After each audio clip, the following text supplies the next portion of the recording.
Lab meat is almost here. Not in 10 years. Not in some distant future. Not as science fiction. It's happening now. And while some states are racing to approve it, others are racing to ban it before most people even understand what it is. What if I told you the chicken on your plate never had wings, never walked on a farm, never lived in a cage, and yet it is still real chicken? Not a plant-based substitute, not soy, not a vegan imitation. Real meat, grown from real animal cells. No slaughter, no factory farms, no antibiotics, just biology. This is not a story about giving up meat. This is not a story about becoming vegan. This is the story of how science is changing meat itself. For over a century, humanity has relied on industrial farming to feed the world. Chickens, cows, pigs, fish raised by the billions every year, and for a long time, that system worked. Meat became cheap, accessible, and deeply embedded in cultures around the globe. But the scale came with consequences we can no longer ignore. Every year, tens of billions of animals are raised and slaughtered. Enormous amounts of land are cleared to grow feed. Water usage is massive. Antibiotics are routinely used just to keep animals alive in crowded conditions. Livestock farming contributes heavily to greenhouse gas emissions. And yet, global demand for meat continues to rise as populations grow and cities expand. So a question has emerged that no one can avoid anymore. How do you keep feeding the world without breaking it?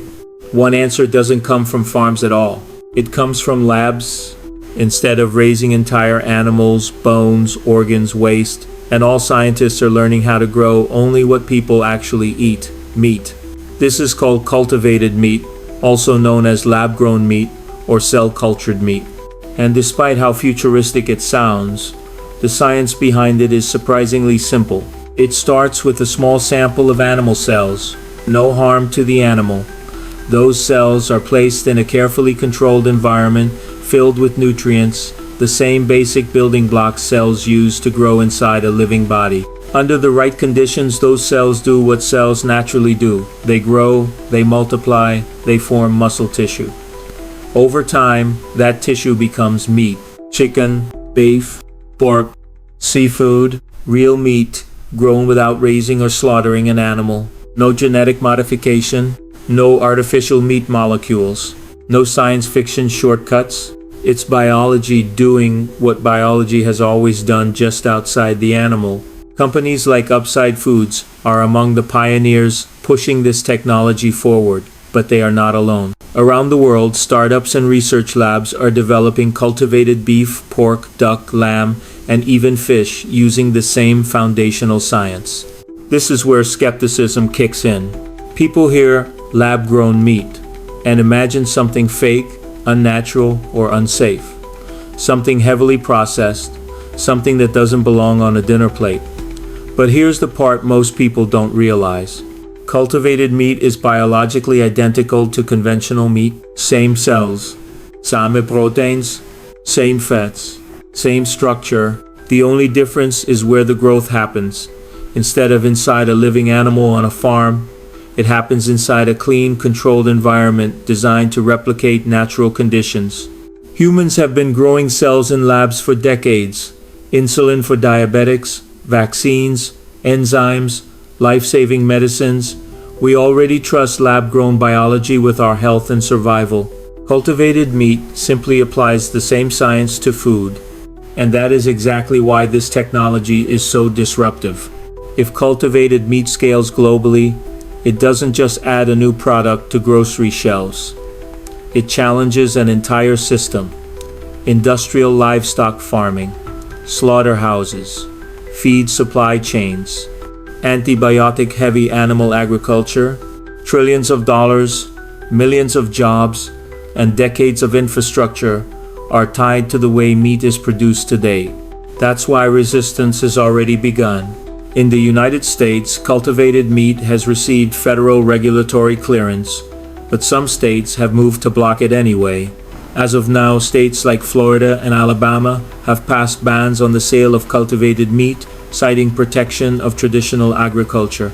Other states have proposed similar legislation, even though the product is still barely available to consumers. Think about that for a moment. A food that most people have never seen, tasted, or fully understood is already being banned. Not because it's proven unsafe, not because it isn't real meat, but because it threatens the existing system.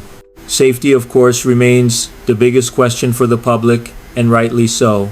Cultivated meat has undergone extensive regulatory review, including ingredient analysis, production oversight, and food safety evaluations.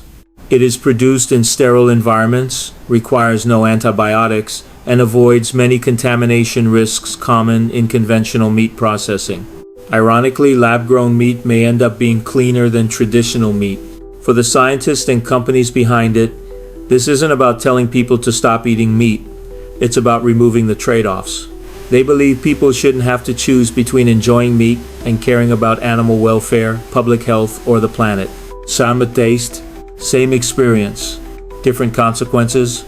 Imagine a future where meat is grown closer to cities instead of shipped across continents, where food supply chains are shorter and more resilient, where feeding billions of people doesn't require raising billions of animals in confined spaces, where enjoying a piece of chicken doesn't come with questions about antibiotics, outbreaks, or environmental damage. This future isn't theoretical. It's already forming quietly, carefully, scientifically. Every major shift in human history was once called unnatural. Electricity, vaccines, air travel, the internet, each faced fear, doubt, and resistance.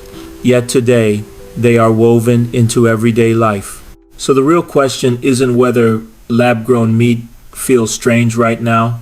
The real question is whether we can afford not to evolve. Because lab meat isn't coming. It's already here and growing. Before we wrap up, I want to hear from you. Would you eat lab-grown meat? Does this feel like the future of food, or does it cross a line for you? Drop your thoughts in the comments and let us know exactly how you feel about cultivated and lab-grown meats. We read every comment, and your perspective matters. I'm Kevin with Avoice podcast. Thank you for watching, and thank you for supporting independent storytelling that asks real questions about the world we're building. If you found this video informative or eye-opening, make sure to subscribe to the channel, like this video, and share it with someone who loves food, science, or the future. Your support helps us keep bringing you powerful stories like this. We appreciate you, and we'll see you in the next one.